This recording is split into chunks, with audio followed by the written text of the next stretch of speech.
Welcome to my channel புது சமையல். இன்றைக்கி நம்ம பார்க்க போகிறது ஒரு சத்தான காய்கறி தாங்க. வாழைத்தண்டு காய் எப்படி செய்வது நம்ம பார்ப்போம். வாழைத்தண்டு எப்பயுமே ஃப்ரெஷ்ஷாக வாங்கி இன்றைக்கி வாங்கினோன்னா இன்றைக்கே பண்ணிடணுங்க. அப்போ தான் சூப்பராக இருக்கும், இல்லைனா கலர் மாறிடும். இப்போ பார்த்திங்கன்னா ஒரு சின்ன பீஸ் ஆஃப் வாழைத்தண்டு தான் நான் நேற்று வாங்கினேன். அதை எப்படி பண்ணுதுன்னு தான் உங்களுக்கு காமிக்க போகிறேன். வாழைத்தண்டை தண்ணியில் நறுக்கி போடக்கூடாது, கருத்துரும், கலர் மாறிடும்.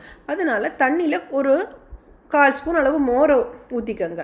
இந்த வாழைத்தண்டில் நார் இருக்கும், அதனால் அது நல்ல நாரை எடுத்துட்டு சின்ன சின்ன பொடியாக கட் பண்ணி அந்த தண்ணியில் போட்டுக்கோங்க. அந்த தண்ணியில் நல்லா 2-3 வாட்டி வாஷ் பண்ணிவிட்டு எடுத்துட்டுக்கோங்க. ஒரு கடாயில் தேங்காய் எண்ணெய் ஒரு குழிக்கரண்டி போட்டுக்கோங்க.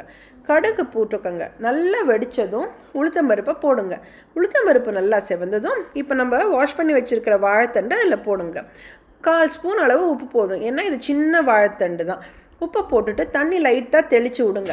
நல்லா வெந்துடும். வாழைத்தண்டு நல்ல நார்சத்து உள்ள காய், சத்தான காய் இது. நல்லா கொஞ்சம் நேரத்தில் பார்த்தீங்கன்னா நான் கொஞ்சமாக தண்ணி ஊற்றிருக்கேன் பாருங்கள். தெளித்து விட்டோம் பண்ணலாம், வெந்துடும் சீக்கிரமாகவே. ஒரு 10 நிமிஷத்தில் இந்த காய் வெந்துடும். நல்ல தண்ணியெல்லாம் வடிஞ்ச உடனே இப்படி தான் இருக்கும். ஒரு 2 ஸ்பூன் தேங்காயை துருவி இதில் சேர்த்துக்கோங்க. ஒரு 2 வதக்கினா போதும். நம்ம சத்தான வாழைத்தண்டு காய் ரெடி. இதை பெஸ்ட்டு நீங்கள் வெத்த குழம்போடு பண்ணி சாப்பிட்லாம், இல்லை சாம்பாரோட பண்ணி சாப்பிட்டாலும் ரொம்ப டேஸ்ட்டாக இருக்கும். இதை ட்ரை பண்ணி பார்த்துட்டு உங்கள் ஃபீட்பேக்கை கமெண்ட்ஸில் போடுங்க. இந்த வீடியோ உங்களுக்கு பிடிச்சிருந்துன்னா லைக் பண்ணுங்கள், ஷேர் பண்ணுங்கள், மறக்காமல் நம்ம சேனலுக்கு சப்ஸ்கிரைப் பண்ணுங்கள்.